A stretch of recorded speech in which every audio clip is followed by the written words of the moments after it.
Hashtag alien medics froze when Deathworlder blood started clotting instantly. The shuttle Pathfinder hummed softly as it descended through Xylos's swirling atmosphere, its exterior shields glowing faintly against the friction. Inside, the Federation survey team performed their final equipment checks in a methodical silence, broken only by the occasional beep of diagnostic tools and the low murmur of professional exchanges.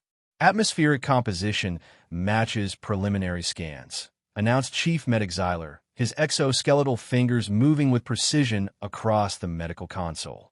The Cthar physician's compound eyes shifted between multiple screens, their iridescent surface reflecting the data streams.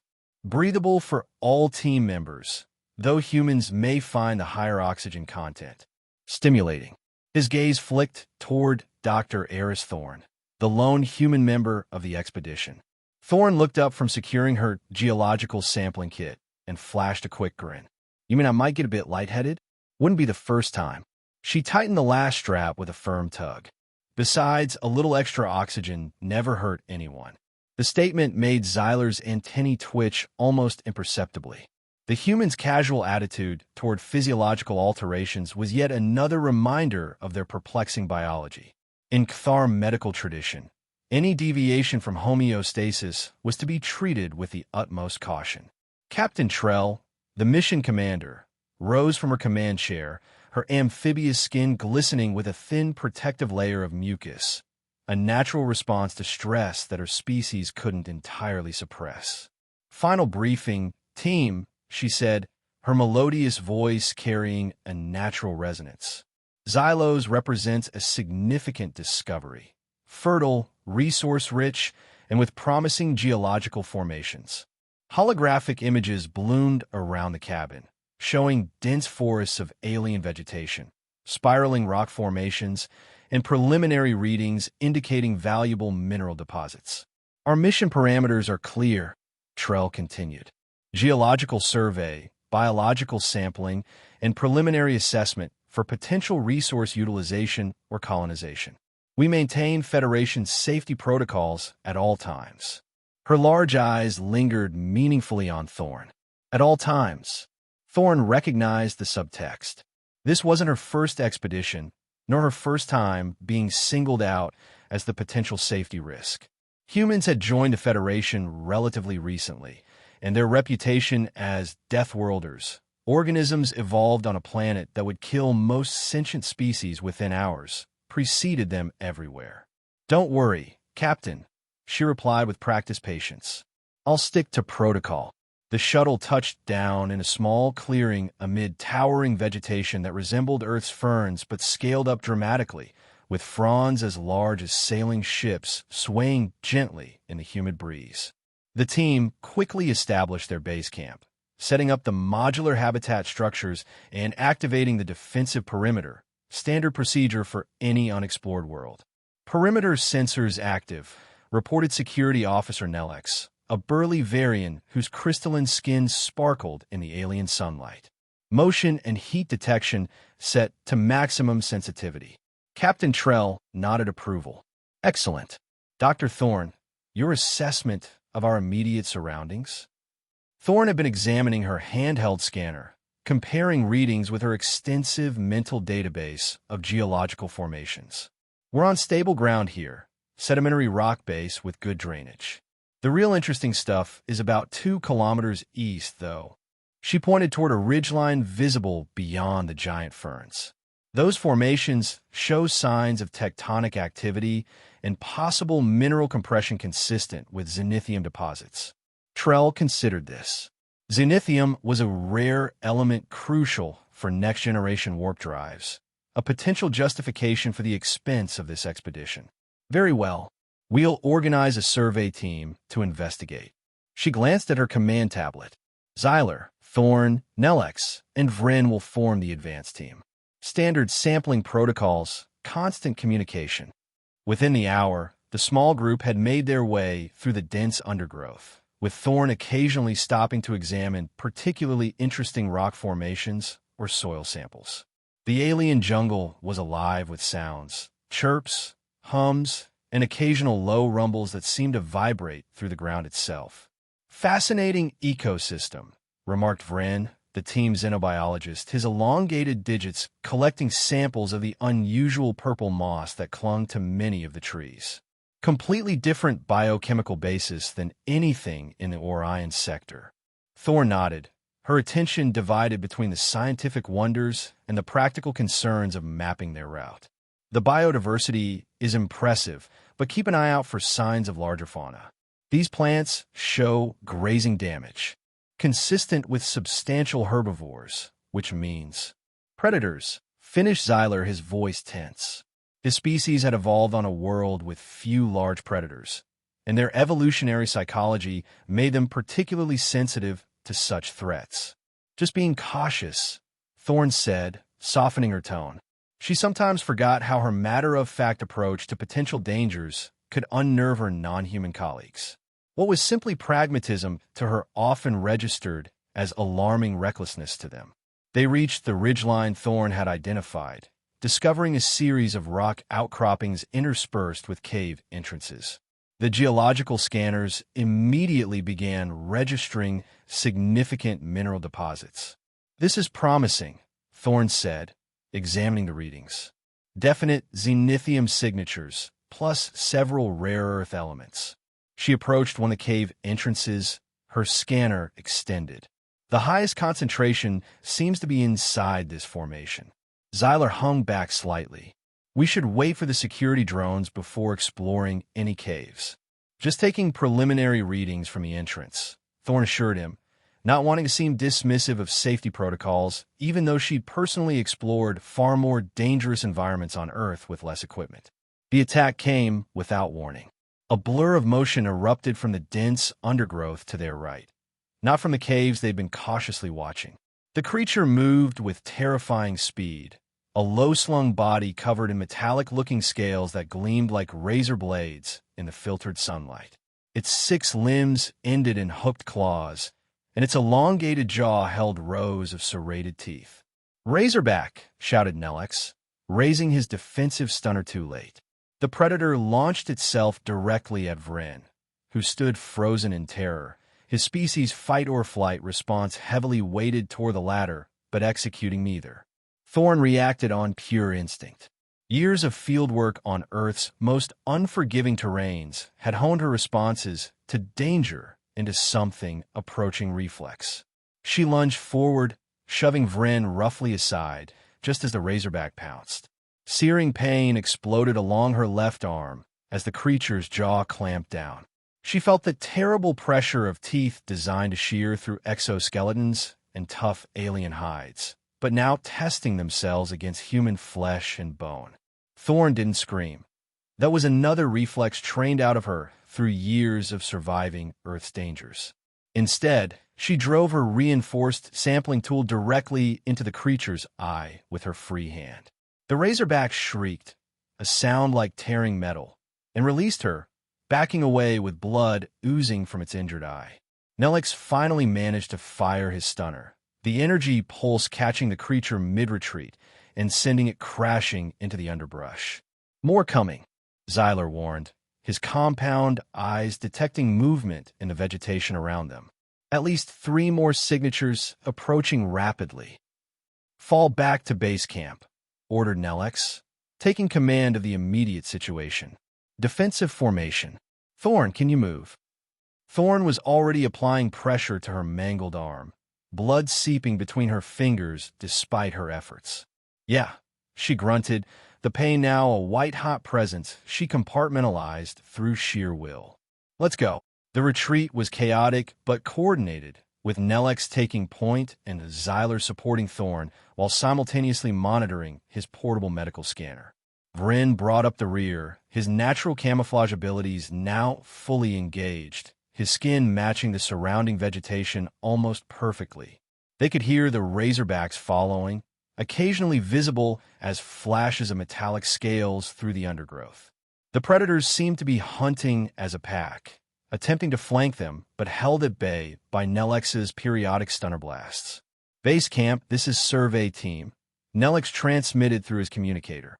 "Emergency Protocol Alpha. Hostile indigenous predators engaged. One team member injured. Prepare medical bay and defensive positions. Captain Trell's voice came back immediately. Acknowledged. Defenses activated. How severe is the injury?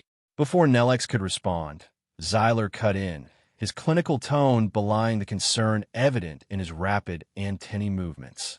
Severe laceration to left forearm. Significant blood loss. Possible tendon and muscle damage. Human physiology. Will require immediate treatment upon arrival.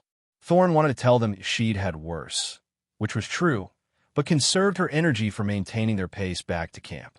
The warm wetness soaking her sleeve was concerning, but she'd learned long ago that panic only accelerated blood loss.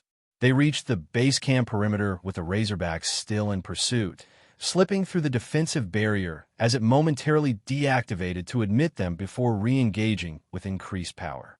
One of the predators tried to follow them through and received a powerful energy shock that sent it yowling back into the jungle. Medical bay now, ordered Trell, appearing at the entrance to the main habitat module, her normally calm demeanor visibly shaken at the sight of Thorn's blood-soaked arm. Xyler guided Thorn to the compact but well-equipped medical facility. The Cthar physician moved with practiced efficiency, his multiple limbs simultaneously preparing diagnostic equipment, sterilization fields, and treatment options suitable for human physiology. On the table, he directed, helping Thorn position herself on the examination surface. I need to cut away this sleeve to assess the damage. Thorn nodded, the pain now a dull roar in her consciousness that she continued to push aside through mental discipline. Do what you need to, document. Xyler used a medical laser to precisely cut away the blood-soaked fabric, revealing the full extent of the injury. The Razorback's teeth had torn a jagged wound from Thorn's wrist nearly to her elbow, deep enough to expose muscle and glimpses of white tendon beneath. Captain Trell, observing from the doorway, suppressed a reflexive shudder. Prognosis, Chief Medic? Xyler's compound eyes narrowed as he studied both the wound and the biological readings appearing on his diagnostic screen. Severe tissue damage. Based on comparable injuries in most species, immediate vascular repair is required to prevent critical blood loss, followed by microfilament suturing of damaged tendons and muscle tissue. His voice took on the formal tone of a medical officer making official recommendations. Captain, I believe we should consider emergency stasis and immediate evacuation to the nearest Federation Medical Center. No, Thorn said firmly, though her voice had grown noticeably weaker. You can handle this, Xyler. I've reviewed your medical credentials, top of your class at the Federation Medical Academy. Besides, the Pathfinder won't be back for 3 days.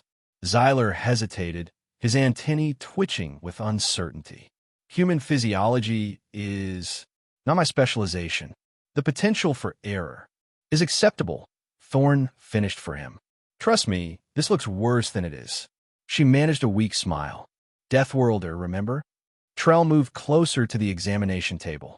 Your confidence is noted, Dr. Thorn, but if Chief Medic Xyler believes evacuation is necessary. Captain, interrupted Xyler, his attention suddenly fixed on the diagnostic display. These readings, they're inconsistent with expected trauma response. Meaning, Trell prompted. Xyler adjusted the scanner, recalibrating it for human-specific parameters. The bleeding has already decreased by 47% from initial assessment 60 seconds ago. He seemed to struggle for words. That's not possible. Both alien officers now stared at the wound with intense focus. Thorn, raising her head slightly to look at her own injury, could see what had captured their attention. Along the edges of the ragged tear, her blood was visibly thickening, transforming from the bright red liquid that had been freely flowing just moments before into a darker, semi-solid mass. It's clotting, she explained matter-of-factly. Normal human response to tissue damage. The medical bay fell into absolute silence, broken only by the soft beeping of monitoring equipment. Xyler stood completely motionless, a rare state for the normally efficient Cthar physician. Captain Trell's large amphibian eyes blinked rapidly in succession, her species' equivalent of stunned disbelief. Xyler finally moved again, bringing a handheld molecular scanner to hover just above the wound. The device's display showed a complex dance of cellular structures and biochemical reactions occurring in real time. The blood cells, he said with quiet astonishment, they're actively aggregating, forming a physical barrier, without external catalysts or medical intervention. He looked up at Trell. Captain, I've never seen anything like this outside of engineered medical nanites. Thorn chuckled softly, then winced as the movement sent a fresh wave of pain through her arm. Just platelets and clotting factors. Basic human biology. We bleed out from paper cuts otherwise. One of Xyler's medical assistants, another Cthar who had been preparing treatment supplies, spoke up with visible discomfort. It's almost as if the blood is alive, acting with purpose. That's one way to look at it, Thorn conceded. Our bodies are pretty aggressive about staying alive. Xyler's professional composure reasserted itself, though his antennae continued their agitated movement. This complicates the treatment protocol. Standard anticoagulants would interfere with this natural process, but without them, how do I properly clean and treat the underlying tissue damage? Before Thorn could respond, the habitat's alarm system blared to life. Captain Trell moved immediately to the nearest communication panel. Report, she ordered. Security Officer Nellix's voice came through, tension evident even through the speaker. Captain, the Razorbacks are testing the perimeter systematically. They're displaying coordinated attack patterns. And, he paused, there are more of them now. At least 12 distinct signatures. Understood. Maintain defensive positions. I'm on my way. Trell turned back to Xyler. Chief Medic, prioritize stabilizing Dr. Thorn. We may need her expertise if these creatures breach our defenses. After Trell left, Xyler focused completely on Thorn's injury. Your blood coagulation is remarkable, but it doesn't address the underlying tissue damage. He hesitated, clearly struggling with standard medical protocols that didn't account for humans' unique physiology. I need to clean the wound without disrupting the clotting process too severely. Try a localized field sterilization, Thorn suggested through gritted teeth. Should kill any bacteria without disturbing the clot too much. Xyler considered this, then nodded. Logical approach. He calibrated a slender device and passed it slowly over the wound. A soft blue light emanated from it, accompanied by a barely audible hum. Microbial count decreasing, he reported, studying the readings. But I still need to address the damaged muscle tissue and tendons. He reached for another instrument, then paused. In Cthar medicine, we would apply a regenerative gel that promotes cellular regrowth, but contains anticoagulant compounds that might interact unpredictably with your active blood. Thorn attempted to sit up slightly. What about a synthetic sealant? Something inert that could reinforce the clot without interfering with it. Xyler's compound eyes seemed to brighten, the Cthar equivalent of widening in realization. Yes, the emergency field dressing compound. It's designed to be biologically neutral. He quickly prepared the substance, a translucent gel that gradually solidified when exposed to air. This should provide structural support without disrupting your natural healing processes. As Xyler carefully applied the gel over the length of the wound, the habitat shook suddenly, accompanied by a dull boom that reverberated through the structure. What was that? Thorn asked, instantly alert despite her injury. The intercom activated. Medical Bay, came Captain Trell's tense voice. Status report on Dr. Thorn? We have an escalating situation. Xyler pressed the control. Treatment in progress. Captain, what's happening? The Razorbacks have damaged one of the perimeter generators. Our defensive field is weakening and the sound of energy weapons discharging could be heard in the background. We're also detecting seismic disturbances, possible tremors building toward a more significant event. Thorn immediately made the connection. The caves. Our scanning might have disturbed a nest. She locked eyes with Xyler. Patch me up as fast as you can. You need my geological expertise now.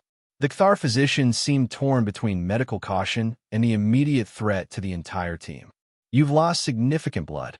Moving now could save all our lives, Thorn finished firmly. Xyler, I've worked through worse injuries on Earth expeditions. Human pain tolerance is another one of our Deathworld adaptations. Another impact shook the habitat, stronger this time. The lights flickered momentarily. Xyler made his decision. With quick, precise movements, he finished applying the synthetic sealant, then wrapped Thorn's arm in a supportive field dressing that would maintain pressure while allowing some mobility. This is against all standard medical protocols, he said, his voice carrying a mixture of professional disapproval and reluctant admiration. Welcome to working with humans, Thorn replied with a weak smile, carefully sitting up and testing her injured arm. The pain flared sharply, but remained manageable. Let's go save our team. They emerged from the medical bay to find the habitat in a state of controlled chaos. Security personnel manned defensive positions at every viewport, occasionally firing repulsion beams at the metallic shapes darting around the perimeter. Captain Trell stood at the central command console, surrounded by holographic displays showing both the deteriorating perimeter shield and seismic readings from the surrounding area. Dr. Thorn, Trell said, surprise evident in her voice. You should be resting.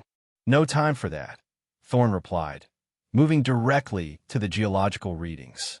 As I suspected, we've got a level 4 seismic event building. Those caves are part of an unstable fault system.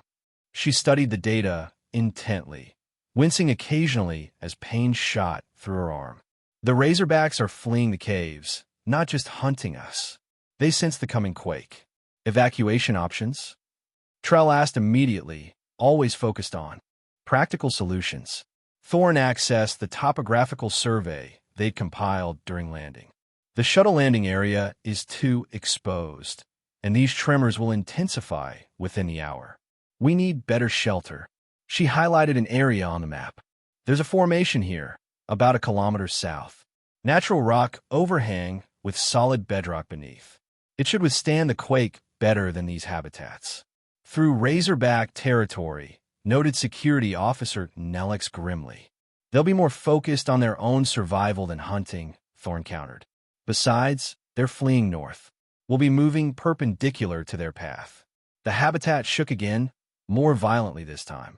A warning light flashed on the command console. Perimeter shield at 38% and falling, reported a technician. Structural integrity of the habitat is compromised. Captain Trell made her decision. Evacuation to Dr. Thorn's recommended location. Essential equipment and supplies only.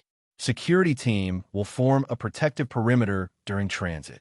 She turned to Xyler. Chief Medic, is Dr. Thorn fit for this journey? Before Xyler could answer, another tremor hit, the strongest yet. A support beam near the main entrance groaned ominously, bending under stress it wasn't designed to withstand. We don't have a choice, Thorn said, already gathering her geological equipment with her good arm. I can make it. Xyler moved to her side. I'll monitor her condition during transit.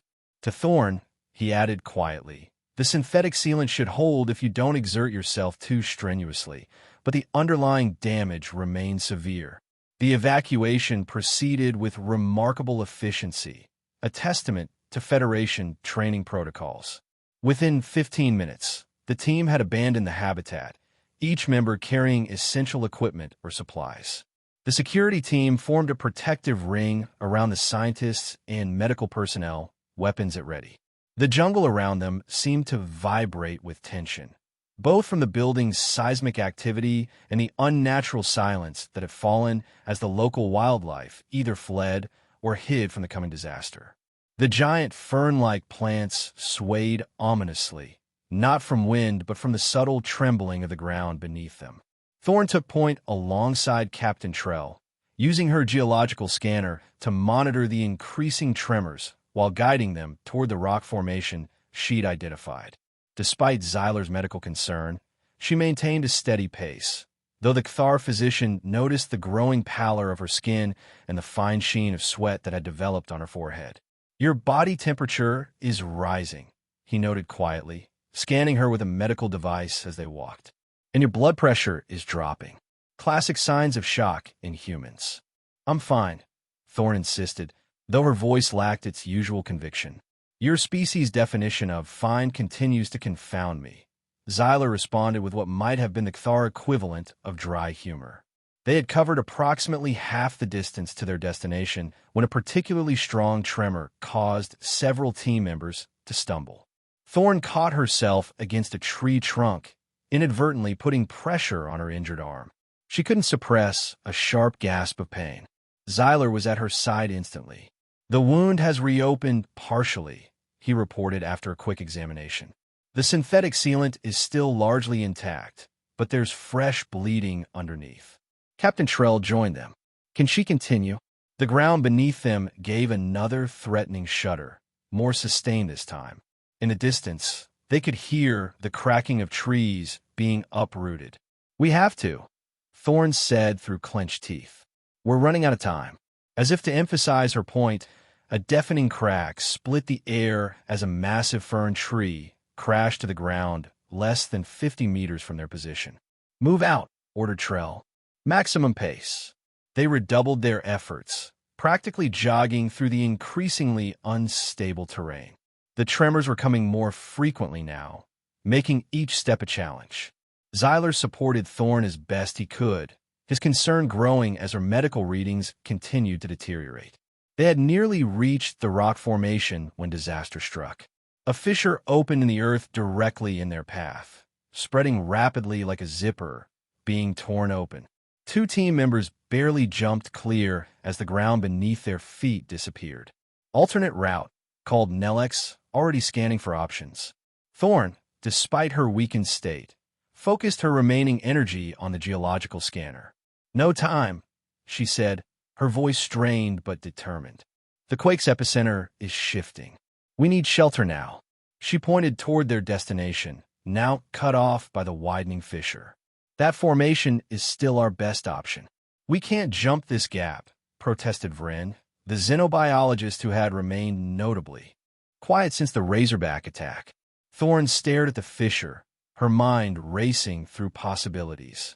There, she said suddenly, indicating a fallen tree that bridged part of the gap. If we can move that into position, we can cross. Captain Trell assessed the massive trunk. It would require significant strength to reposition.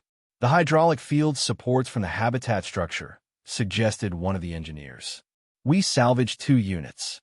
They might provide enough leverage. Do it, ordered Trell. Quickly. As the engineers worked to position their makeshift bridge, Xyler pulled Thorn aside. Your condition is worsening, he said bluntly. The physical exertion and stress are accelerating your blood loss, despite your remarkable clotting ability. Thorn leaned heavily against a boulder, no longer able to fully disguise her weakened state. Just need to get across and into shelter. Then I can rest. If you collapse before then, you become a liability to the entire team, Xyler pointed out with clinical precision. Thorn knew he was right. Regardless of her determination, biology had its limits. She considered their options, then made a decision that went against every safety protocol, but might save them all. You have stimulants in your medical kit, she said. Something compatible with human physiology. Xyler's antennae stiffened in alarm. Absolutely not. With your current blood loss and traumatic injury, a stimulant could. Keep me functional long enough to get everyone to safety, she finished. I know the risks, Xyler. But right now, you need my geological expertise, and I can't provide it if I pass out for blood loss. Another violent tremor interrupted them, lasting several seconds longer than the previous ones. In the distance, they could see an entire section of the jungle canopy collapse as the earth heaved. Captain Trell appeared beside them. Bridge is ready, but we have minutes at most before the main quake hits. Xyler looked from the captain to Thorn, clearly torn between medical ethics and survival necessity. There's a compound, he said finally, developed for emergency field use. Increases human adrenaline production and temporarily boosts blood cell generation. The side effects don't matter right now, Thorn interrupted. Do it. With evident reluctance, Xyler prepared the injection. This goes against everything I was taught at the academy, he muttered as he administered the stimulant through Thorn's intact arm. The effect was almost immediate. Thorn felt a surge of energy coursing through her system, pushing back the weakness and fog that had been encroaching on her consciousness. Her heart rate increased dramatically, pumping with renewed strength. Working, she confirmed, straightening up with newfound vitality. Let's move. They proceeded to the makeshift bridge, where the fallen tree trunk now spanned the fissure, reinforced with field support units to stabilize it. Thorn insisted on crossing first, both to test the bridge's stability and to analyze the rock formation that was their destination. Solid enough, she called back after making it across. One at a time, move quickly but don't run. The team began crossing while Thorn scanned the large rock overhang, confirming it was indeed anchored to stable bedrock that should withstand the coming quake. As the last team members made their way across, the stimulant allowed her to notice a potential problem. "Captain," she called urgently. "These readings suggest there's a weakness in the eastern section of the overhang. We need to position everyone toward the western side." Trell immediately began directing the team to the safer area, trusting Thorn's assessment without question despite her injured state. They had barely gotten everyone into position when the main quake hit. The ground lurched violently, throwing several team members off their feet despite their brace positions. The sound was overwhelming, a deep, primal roaring as the planet itself seemed to tear apart. Trees crashed down all around their shelter, and the fissure they had crossed widened dramatically, swallowing their makeshift bridge. Thorn pressed herself against the solid rock wall, using her good arm to stabilize a piece of equipment that threatened to crush a junior scientist. The stimulant Xyler had administered kept her functioning, but she could feel a dangerous heat building in her body as her heart worked overtime. The quake seemed to last forever, though in reality, it was perhaps 2 minutes of sustained violence. When it finally subsided, leaving only smaller aftershocks in its wake, the landscape around them had been transformed. The lush jungle was now a chaotic tangle of fallen vegetation and newly formed ravines. Status report, called Trell, already moving to check on her team. Remarkably, everyone had survived. There were injuries, bruises, cuts, one suspected broken arm, but nothing life-threatening. The rock formation had protected them exactly as Thorn had predicted. Xyler made his way to Thorn, who had slumped to a sitting position against the rock wall, her brief surge of stimulant-induced energy now fading rapidly.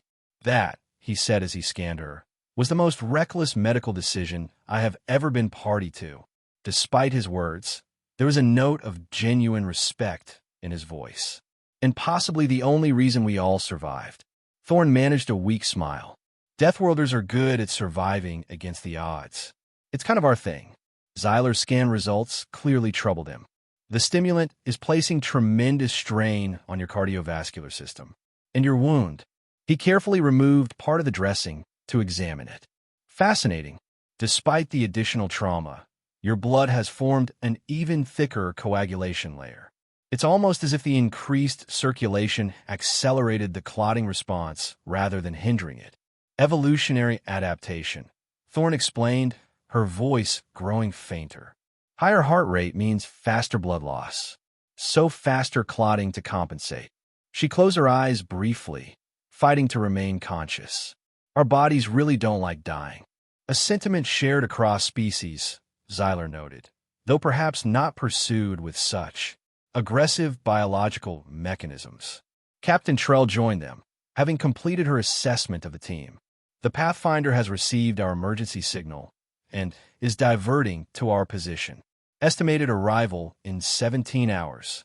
She looked at Thorn with genuine concern. "Will she make it that long, Chief Medic?" Xyler hesitated, and used to such uncertainty in medical prognosis. "Human physiology continues to surprise me. The wound itself is stabilizing thanks to their remarkable hemostatic response, but the combination of blood loss, physical trauma, and stimulant after effect presents significant challenges." He met Trell's gaze directly. "I will do everything in my power to ensure she survives, Captain." Thorn forced her eyes open. "I can hear you both, you know." and I'm not planning on dying on this rock. Despite her weakened state, there was still a spark of determination in her voice. Not after all this trouble to find shelter. The next 17 hours became a tense vigil. Xyler rarely left Thorn's side, constantly monitoring her condition and making adjustments to her treatment as he learned more about human biological responses in real time. The synthetic sealant had held remarkably well, and beneath it, Thorn's body continued its aggressive healing process. When the Pathfinder finally arrived, landing in a newly created clearing not far from their shelter, Thorn was stable but severely weakened. The medical facilities aboard the shuttle were significantly better equipped than Xyler's field kit, allowing him to properly treat her wound without fighting against her body's natural processes. 3 days later, they docked with the Federation science vessel Horizon, where Thorn was transferred to the Advanced Medical Bay. Xyler insisted on personally overseeing her treatment, much to the surprise of the ship's medical staff.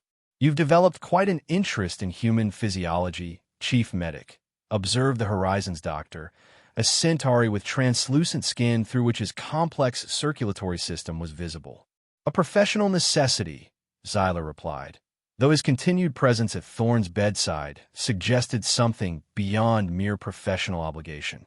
Thorn recovered with the same remarkable speed that had characterized her body's initial response to injury. Within a week, she was ambulatory, her arm healing with minimal scarring thanks to the combination of her natural healing abilities and Federation medical technology. She found Xyler in the ship's laboratory late one cycle, surrounded by holographic displays showing complex molecular structures. "Your blood," he explained without preamble when he noticed her presence. "I've been analyzing the clotting mechanisms. The interplay between platelets, fibrinogen, and thrombin is elegant in its efficiency." He manipulated the display to zoom in on a particular molecular chain. Most species in the Federation evolved some form of hemorrhage control, but nothing approaching this level of aggressive response. Thorn leaned against a nearby console, her injured arm now in a much smaller supportive brace. "Earth is unforgiving. We evolved accordingly." Indeed, Xyler's compound eyes studied her with scientific curiosity. "Your homeworld's casualty rate for non-native species is among the highest recorded in Federation surveys. Predators, diseases, environmental hazards, even your microscopic organisms, all extraordinarily hostile to off-world life." He gestured to another display showing comparative planetary data. Yet humans not only survive but thrive there, developing biological systems that seem almost engineered for combat, against death itself. "We just call it living," Thorn said with a shrug. "Though I admit, seeing ourselves through the Federation's eyes has been enlightening. We never realized how unusual we are until we met species that evolved in more forgiving environments." Xyler manipulated the display again, bringing up his formal medical report. "I've completed my analysis of the Xylos incident for Federation Medical Command. It includes detailed observations of human hemostatic response under extreme conditions." He hesitated, antennae twitching slightly. "I've also recommended the establishment of a specialized research division focused on human biological adaptations, with potential applications across species." Thorn raised an eyebrow. "You want to study us more closely?" "For mutual benefit," Xyler clarified. "Your biological adaptations could revolutionize emergency medicine throughout the Federation. The ability to rapidly control hemorrhage alone would save countless lives on frontier worlds where medical facilities are limited." "And what do humans get in return?" Thorn asked, curious rather than confrontational. Xyler's antennae quivered thoughtfully. "Better understanding of your own unique physiology. Treatments specifically designed for humans rather than adapted from protocols designed for other species. And perhaps," he paused, choosing his words carefully, a shift in perspective from other Federation members. "Meaning, many species view humans with a mixture of fear and distrust. The term Deathworlder carries connotations beyond mere planetary classification. It suggests unpredictability, volatility." Xyler gestured toward her healing arm. "But what I witnessed on Xylos was not something to fear, but to admire. Your body's response was not dangerous or unpredictable. It was precisely calibrated by evolution to ensure survival under extreme conditions. That is not frightening. It is fascinating. Thorne hadn't expected such philosophical depth from a usually clinical Kthar physician. That's surprisingly poetic, Xyler. I'm a scientist first, he replied. And good science requires objectivity, not preconception. The events on Xylos forced me to confront my own biases regarding human physiology. Captain Trell entered the laboratory, pausing momentarily when she saw them both. Dr. Thorne, good to see you up and about. Your recovery rate continues to impress our medical staff. Just eager to get back to work, Captain, Thorne replied. Trell's amphibious features arranged themselves into what Thorne had learned to recognize as a smile. That won't be necessary immediately. Federation Science Command has requested a complete planetary assessment of Xylos, with particular attention to both the Zenithium deposits and the Razorback species. However, they've granted the entire survey team 30 days of recovery leave first. 30 days. Thorne seemed almost disappointed. The arm will be fully functional in 10 at most. Trell and Xyler exchanged a look that transcended their species differences, the universal expression of exasperation with human impatience. The leave is standard protocol following traumatic mission events, Trell explained gently. For all team members, not just the injured. Besides, added Xyler, your body requires time to replace the blood volume lost and regenerate damaged tissue completely, regardless of your remarkable healing abilities. Thorne recognized she was outnumbered. Fine, but I'd like to use at least part of that time collaborating with Xyler on his research proposal. If we're going to establish a human physiology division, it should have input from actual humans. Trell nodded approval. An excellent suggestion. I'll note your voluntary participation in my mission report. She turned to leave, then paused. And Dr. Thorne, thank you. Your actions on Xylos saved the entire team at great personal risk. After the captain left, a comfortable silence fell between Thorne and Xyler as they both contemplated the holographic displays still hovering in the laboratory air. You know, Thorne said eventually, on Earth, we have a saying, what doesn't kill you makes you stronger. It's meant to be encouraging, suggesting that overcoming hardship builds resilience. A very human perspective, Xyler observed. My species has a somewhat different philosophy. What can kill you should be studied thoroughly and avoided whenever possible. Thorne laughed, then winced slightly as the movement pulled at her healing wound. Maybe there's wisdom in both approaches. Indeed, a synthesis of methodical caution and adaptive resilience. Xyler turned to face her fully. That is perhaps what makes the Federation concept so powerful, combining the evolutionary strengths of many worlds. He manipulated the display once more, bringing up a complex molecular model that Thorne recognized as human blood under extreme magnification. Within it, platelets surged toward a simulated injury site, aggregating with remarkable speed to form a protective barrier. There is beauty in this aggression, Xyler said quietly. Your body fights for life with every molecule. Thorne studied the display, seeing her own biology through alien eyes for perhaps the first time. What had always been simply normal to her was revealed as extraordinary.